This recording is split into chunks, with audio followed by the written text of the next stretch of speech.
Na yan, umuwi ako para magpakain ng aking mga aso. Gutom na gutom ito, umaga hanggang ngayon.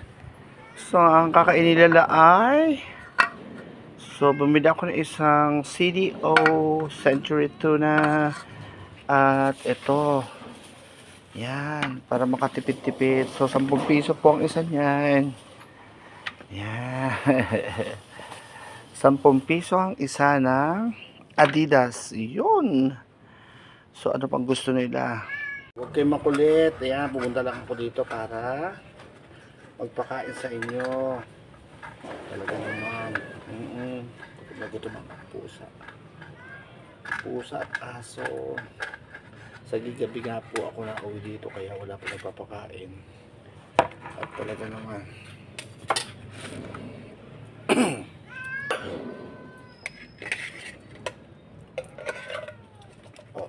Wait lang. Wait lang. Papakainin ko kayo. Wait lang.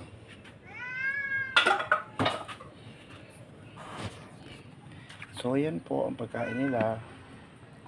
Yan. O, diba? Hihimayin ko pa yan para pakain sa kanila.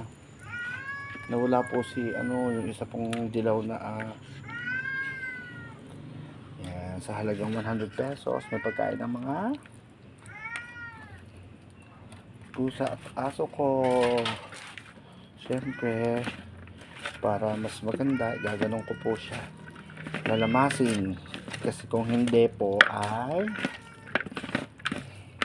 pipiliin lang nila ang ulam. Yan, maghintay bebe, wait lang ha.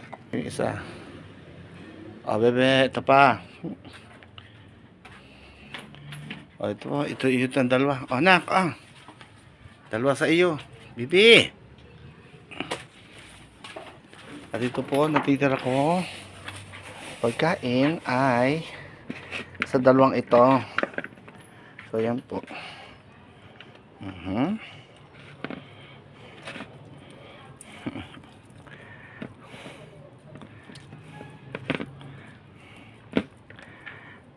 Yan. So, papakainin ko na po mga aso. Hello. Ano? Gutom na kayo, bebe. Wait lang, ha. Wow, mga aso ito pag walang magpapakain.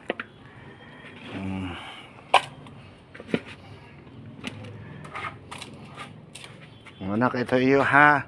Huwag ka lang pasuwi, ha. Oo, bigyan na. Itong iyo. Shhh! Ayaw mo. Kain. So, anak ko to. Ikaw naman sa iyo naman. Dini, ha. Dini ka. Kain. Kain na. Kain daw ulit. Kain na, baby. Ito kayo pupunta na ulit ng parlor, ha. So, itong isa hindi magkaintindihan sa pagkain. Gutom na gutom. Gutom mga aso. Diyan na muna kayo sa bayan. Yan, ang dami ng bunga ang mga atis. Diyos ko. Baka bukas ito'y pwede ng putihin. So, babalik muna ilibanak sa parlor. At tatapusin, may kinukulayan po ko doon. Pinakain ko na po mga aso ko. Talaga naman gutom na gutom. Actually, hindi naman po aso ko talaga ito. Ito po ay aso ng may-ari doon sa bahay na inupahan ko. Ito po ay aso ng may-ari ng bahay na inupahan ko. So yan, nandito na ako sa labas. Diyos ko, mahirap. Ayan ang aking pinagpapalabahan, ang laundry shop.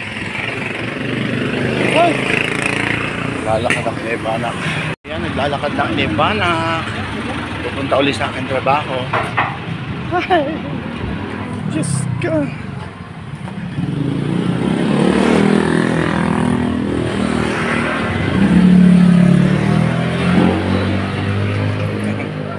Ayan ang Ibanak, naglalakad.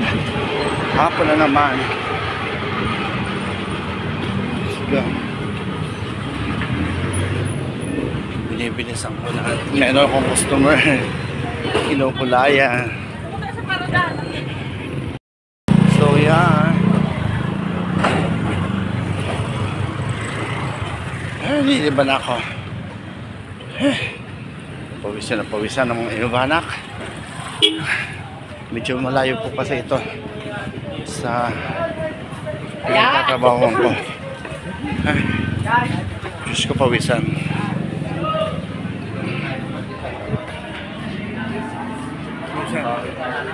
Pawisan na rin ang ipanak. So ayan, nasa Victory Mall ako. So ayan, dito sa pharmacy, yung mga friend ko busy sa ano. So ayan, nandito na pa ako sa escalator. Talaga naman, hinihingal ang inipanak.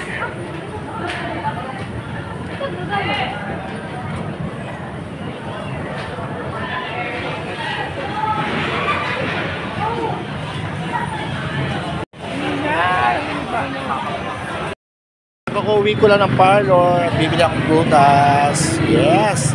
Ito prutas na ito, lagi pong binibili dito ng mga tao. Talaga napakasarap at napakatiis. At kung tawagin po ito, kiyat-kiyat. Kiyat-kiyat. So, 100 pesos lang po ang kilo.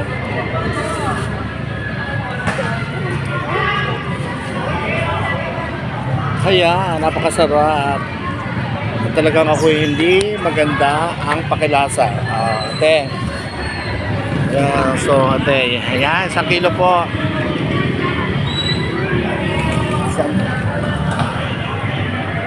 Napakilasa ko po.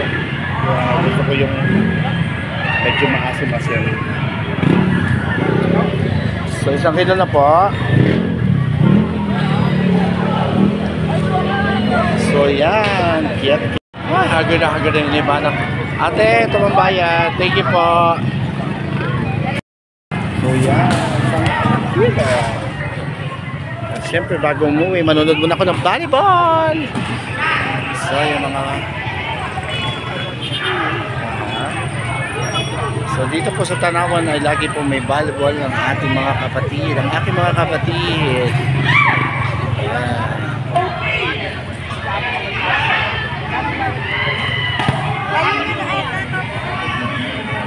So, yun nakapula po ay si Aloka, aking anak-anakan. Po sa amin. Salamat. Agad dito na lang po ang aking pag-vlog. Maraming salamat. Pasensya na po kayo na. At medyo kinukulang ang inay sa pag-vlog. Maraming salamat po. God bless. Thank you po.